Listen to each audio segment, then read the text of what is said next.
God, Andre Haughton started a wrong conversation. So, simmer. Yes, to be named the most outstanding UWI alumni across all three campuses for the decade 99 to 2008 is a huge deal. Surprisingly enough, Dr. Andre Haughton, he's not sure. He's economist and lecturer, senior lecturer. I know when you're born is when you went to school. I know, so I'm saying you're so young. I didn't know you were even born in that. Well, he recently received the award, and this morning he's going to share with us what his journey has been like from starting from his days in Montego Bay. Good morning to you, sir. Good morning. I asked you how you felt, and you said? I don't really have much feelings, like positive or negative. It's really... Is that economist, yeah? No, positive or negative. All right. I was selected as the most outstanding UWI student across all three campuses for the time period 1999 to 2008. Because I went to school in UWI 2000 to 2005. I was a very active student. I was very excellent at whatever I did. But more importantly, I received this award for the impact of my research on the Caribbean, Jamaica, and more importantly, the world. In 2007, I was given a distinguished academic fellowship by the International Monetary Fund because of the work I've been doing on interest rates, exchange rates, prices, and so on. And I don't want to look at the research from my own personal point of view. It is looking at the impact the research has been having on global development. Now, whilst I was doing my PhD, I realized that a lot of countries, when their central banks move their interest rates, the commercial banks were supposed to follow suit by passing on the benefits to consumers. But what we realized is that a lot of these small developing countries, the commercial banks were herding those benefits for themselves. But what my research did, my research highlighted this issue and also looked at it to say that the movement is asymmetric. That is, whenever there is upward movements in the interest rate, the central bank transfer all the costs, but they do not transfer the downward movement, which is the benefit.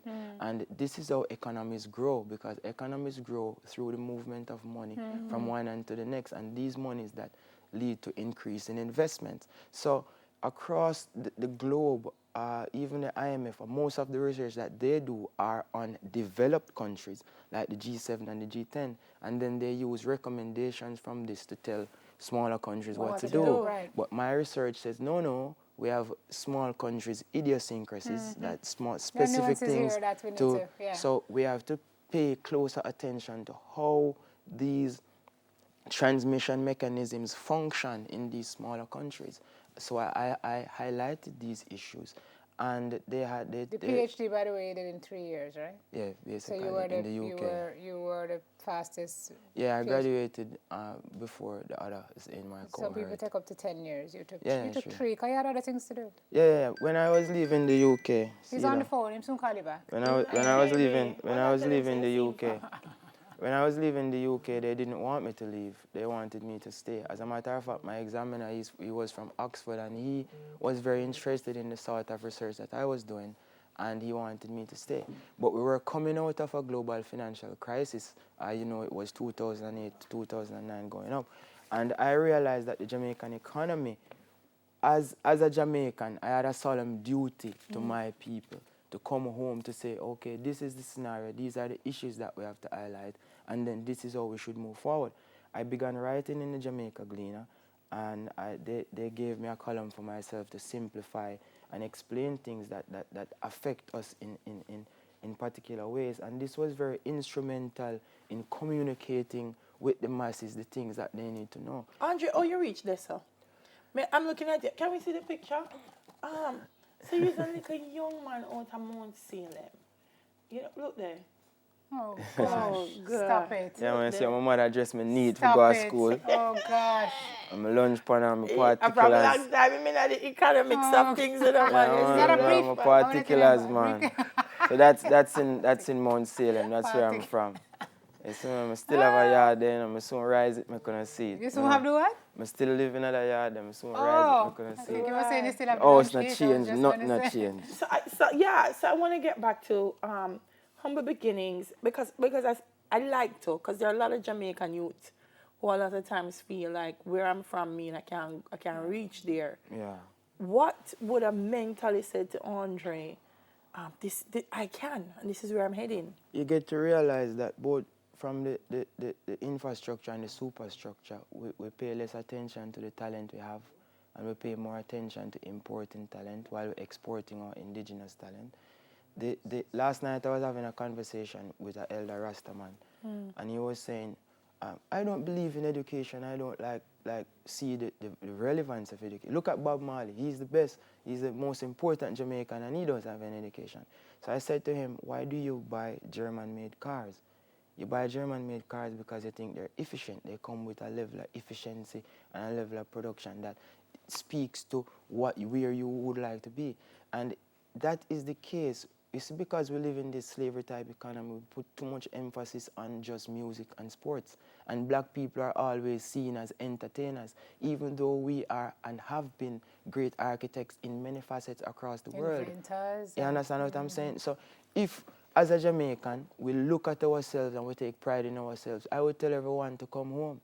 We have to build ourselves. Look at what Donald Trump is doing in the United States. He's asking the Americans to come home. The Russians are asking the Russians to come home. Right now, we can't just be gratified by the salary that we receive. Okay, I move to America, I go live, my salary triple. But what is it for the people? How do I contribute to moving a nation of people forward? And it has to come through research. It has to come through interconnect. Remittances are money same way, man. Jamaican people not short of money. Jamaican people short of a know-how of what to do with the money. You understand what I'm saying? So that is where we come in with a global understanding of international finance and how money moves across business and across borders. And I had to study money because of the mere fact that people place too much emphasis on it as a numeraire. You understand what I'm saying? Without placing emphasis on the abilities they have, placing emphasis on how what they do will not only contribute to the development of their communities, but also contribute to the development of their countries and the world in general. You speak of abilities. You easily could have been a baller. You didn't have to go this way because you were good at football. Yeah, I could play football. Why did you end up in economics? Your mom was not having because yeah, that for one, parents don't really like the idea of you playing football and feel say your son for bright. You know what I mean? Somebody just take it up on me and say, no, some mother like Bright Pitney. So I'm go study hard and try to please her still. Because she's the person who I do everything for. You understand what I mean? Because she has been there for me throughout thick times when other people neglect me, them don't know the value of me. You understand what I mean? So you tell them, say, I want to do academics. Them no business with that. Them want to go look work. You get me? I say, but looking at what is our work, what is our work, how can our work contribute to the development of the nation and development of the region? You have to find yourself in a facet where you were given this ability to understand this part of economics easier than most people. You have to use this. You can't be selfish. So it's not about the money or about me receiving an award. It's about how can I get Jamaica to understand that where we are now as a people is not where we should be, and where we are today is nowhere near where we can be in the future if we apply ourselves positively and sensibly. It's an interesting thing, Andre, because people keep talking about the UWI and the relevance of the UWI and you up there, son, what you do. Yeah. And I often say such great research comes out of the UWI, but we don't often move the research information into practice. Is that a challenge for us? Yeah, that has been a challenge, and that is one thing that my colleagues have commended me for, because breaking down complex economic theories and economic occurrences into simple layman terms, such as what I do with the briefing, is not very easy to do. I mean, the average academic, they write or contribute at 70 Gleaner. I'm not talking about journal articles, Gleaner articles on average. I'm gone way past that, close to 300 now, and I'm quarter of their particular career. So the UWI as an entity, because the research we do is so complex in different assets, in life sciences, in medicine, in law, in economics, and so on and so forth, it's very difficult for you to explain this to a group of people who don't value education and knowledge. So what we have to do is that on a collective level, we have to value education, we have to value knowledge, and we have to value the importance of this towards developing the economy. We can't just be thinking about being a businessman and we buy and sell. And this is why the economy is where it is, because we are taking a backward approach. We are mainly merchants. So we import to distribute instead of trying to grow what we have indigenously, including the ability of our people. Yeah. So what next? I know you're into mentorship as well. Valley Yeah, Foundation we still do. exists? Yeah, Valley Foundation still exists. We go to a lot of schools. I do a lot of work as well in Mt Salem, where I'm from, with the people who are there. We try as best as possible to make the young people understand the importance of education and the importance of knowledge. Big up Haughton and Miss Barnes in Mt Salem, who are on the ground with the Peace Management Initiative as well, doing a lot of work with the people there. But fundamentally, Jamaica has a great role to play in the global economy. It's not just about giving them the music we have or giving them the sports we have. It's about helping them to realize that as a small nation, we can find the efficiency that we need so that everyone, we don't have to use intimidating statics to control young people. We can control them, their own minds, by helping them to become more productive over time. Wonderful. And it's necessary. Wonderful. It's very necessary. One day we have a drink out of that. You know, Appleton gave him his own. I saw room. You got your own room. You didn't bring any for us this morning. I'm not drink it. I'll pass it on to my children. My children's children. Mommy, you should It's be just, it's the one reward there is for hard work is more work. more work. More work. What's your mom's name? What's your mommy's name? Jasmine, Beverly Somerville, that's her Oh name. gosh, bless you, mommy. You must be so proud of this young man. Very special young man. I know every time Deon Jackson Miller have economic things to break down. Check out Andre. Yeah, because he just breaks it right down for you so you can understand it. All the best. More success, more rum.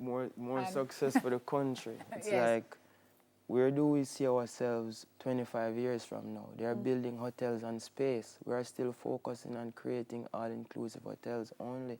I mean, in the same light that a tourist want to come to Jamaica and stay in all-inclusive, a tourist want to come to Mt Salem and enjoy the indigenous life. So we have to try to help our people understand that sometimes crime is bad for business. And the mafia understood this. They understood this very well. And that is why they were able to become so successful, because they had the ability to do crime, but they left the criminal activity to the mob. And them, as the mafia, deal with the business.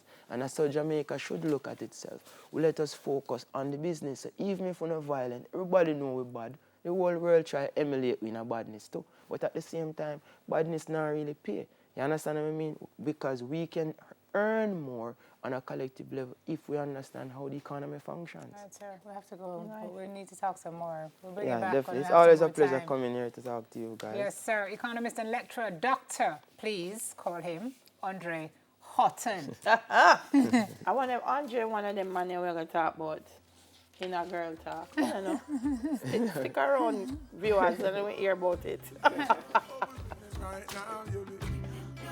Say we're winning right now. Me forget a trophy to what me living right now. Cause I'm winning right now, yeah. And I'm chilling right now.